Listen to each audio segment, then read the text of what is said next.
টাঙ্গাইলের ভূঁইয়াপুরে শমশের ফকির ডিগ্রি কলেজে প্রবেশপত্র না আসায় ২২ শিক্ষার্থীর এইচএসসি পরীক্ষায় অংশগ্রহণ অনিশ্চিত হয়ে পড়েছে। পরীক্ষার্থীরা কলেজ গেটের অবস্থা নিয়ে বিক্ষোভ করছেন। এ বিষয়ে আরও জানাতে সেখান থেকে যুক্ত আছেন সহকর্মী মামুনুর রহমান। মামুন, এই ২২ শিক্ষার্থীর পরীক্ষায় বসতে পারার কোনো উদ্যোগ নেওয়া হয়েছে কিনা, আর কিছুক্ষণের মধ্যেই তো এইচএসসি পরীক্ষা শুরু হবে? আসলে উদ্যোগের বলতে যে শিক্ষকের মাধ্যমে এই ফর্ম ফিল আপটি হয়েছে তিনি ঢাকায় অবস্থান করছেন এবং তিনি শিক্ষার্থীদের বলেছেন যে তারা পরীক্ষা দিতে পারবে। কিন্তু আমরা সকালবেলা এই শমশের ফকির ডিগ্রি কলেজের যিনি প্রিন্সিপাল রয়েছেন তার সাথে কথা বলেছি যে এই যে ২২ শিক্ষার্থীর পরীক্ষা দেওয়া যে অনিশ্চিত হলো এই ক্ষেত্রে তারা কোনো পদক্ষেপ নিয়েছেন কিনা। তিনি বলল যে সম্ভবত তারা পরীক্ষা দিতে পারছে না, অর্থাৎ এই বিষয়ে তারা যে খুব বেশি পদক্ষেপ নিয়েছে তারা দেখেন।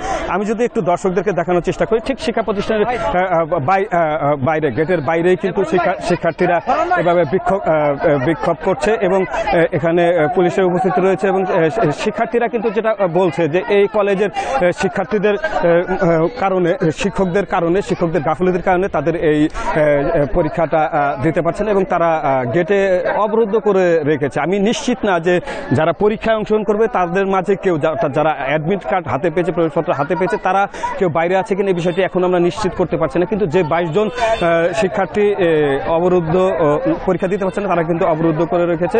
কিছুক্ষণ আগে আমরা জানতে পেরেছি যে এখানে উপজেলা নির্বাহী কর্মকর্তা এবং থানার ভারপ্রাপ্ত কর্মকর্তা সহ ঊর্ধ্বতন কর্তৃপক্ষের আসার কথা রয়েছে এমন তথ্যই আমরা পেয়েছি।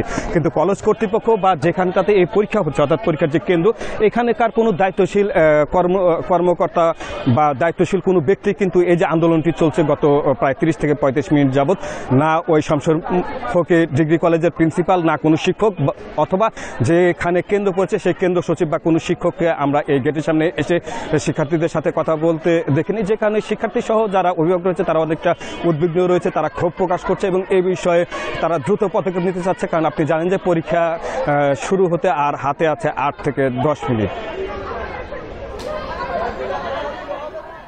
টাঙ্গাইল থেকে জানাচ্ছিলেন সহকর্মী মামুনুর রহমান।